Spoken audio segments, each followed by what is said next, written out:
doon pero Hindi ko bumibisita alam eh, sa kasi inyo ron? bihila nga ako punta sa farm. Akala ko sabi nyo sa farm kayo nakatira ng maraming Ako taon. hindi. Okay. Sila. Sila. Ako. Iba Sa ang Bulacan na po sa ako. Bulacan. Okay. Madam Chair, just to Yes, be and Joel. clarified, pag sila sinasabi mo yung farm, kasi ang dami yung farm, masyado kayong mayaman eh, meron pa kayo sa Bulacan. Pag sinasabi mong farm, Banban yan, no? Opo. Yun lang yung Opo. sinasabi mo, basta farm, Banban. Tapos Opo. saan ka sa Bulacan? Sa Tumitira Marilao po. Marilao. Oh. So yun dun yung warehouse na malaki na yun. Dun ba? Hindi, iba pa. Warehouse? May warehouse kayo dun sa may Marilao eh, na Hindi ko alam. hindi mo rin alam. Alam mo, Sheila, gusto kong sabihin sa iyo to, no? Gusto ka namin kasi nagbabanggit ka, feeling namin, nagsasabi ka ng katotohanan. Pero syempre, gusto na namin maintindihan mo na yung pag sinasabi mong hindi mo alam, kasi, Hindi ko po talaga alam.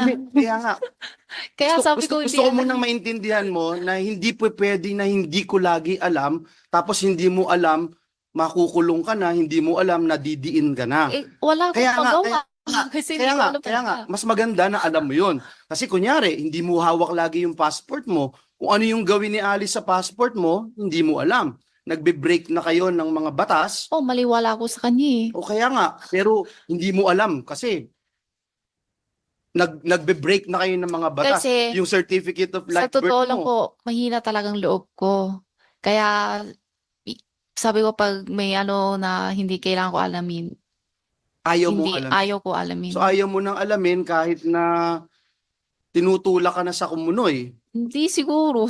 Hindi, ito na to Yung passport mo, dinoktor ninyo. Yung passport kasi bigay ng daddy. Kaya nga, Kaya wala, hindi din ko alam kung ano. kunyari, binigyan kita ng droga ngayon, ilalabas mo dito. Sasabihin mo, hindi mo rin alam. Ano yung torga? Hindi ko man. Drugs. Makukulong ka, di ba? Hindi po pwede lagi na hindi mo alam. Pero Kasi, talaga hindi ko kaya nga, alam. pero gusto rin maintindihan mo, pag sinabi mong hindi mo alam, merong karampatang parusa yung gumagawa ng criminal activities, yung kriminalidad.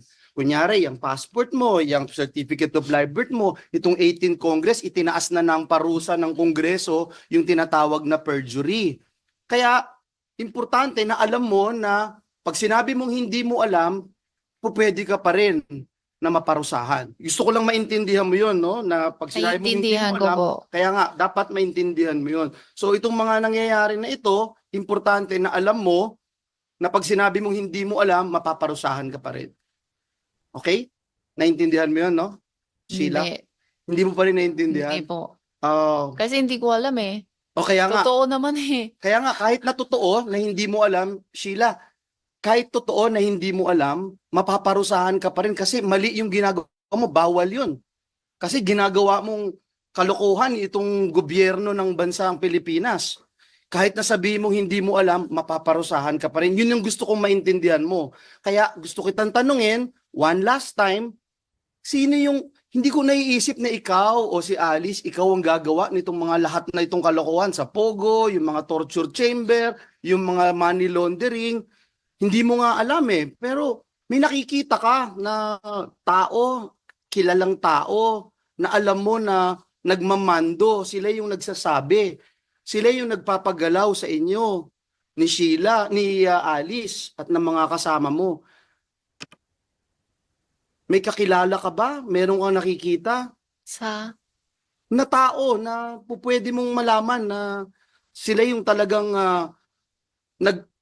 nagmamando nitong operasyon na ginagawa ninyo. hindi po. Simple lang ang buhay ko. Ang buhay ko lang, embroidery lang po. Hindi simple yung buhay mo kasi Kasi, opo, yun nagpugante lang ka po. Kasi yung sa Hindi kanila, simple wala yung ko alam pugante. yung totoo naman. So wala kang Pwede sasabihin. naman kayo magtanong sa ano ko. Hanggang doon lang ako. Pero hindi mo hinahawakan ng passport mo, hindi mo alam kung saan ginagamit yung pangalan mo. Sabi mo. I have no further question na. Salamat.